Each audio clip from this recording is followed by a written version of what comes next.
Ayan, so, eto na po. Ayan, so, may nag-request po kasi how to create text. Okay, in SketchUp Pro. So, ito po siya. So, dito po, hindi nyo makikita dito yung text. So, naka-hide. So, makikita nyo po yan sa tools, then text. Yan.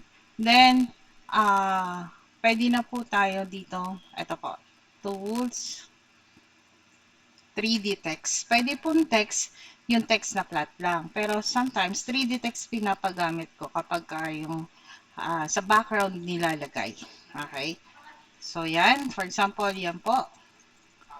Ayan. Then, ang ginamit ko, script empty bold. So, marami naman text dyan na font na pwede nyo gamitin.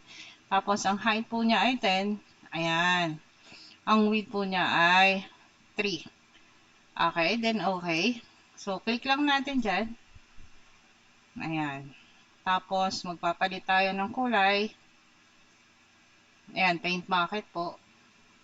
For example, ito gamitin kong kulay. Ayan. Tapos, click natin to. Ayan.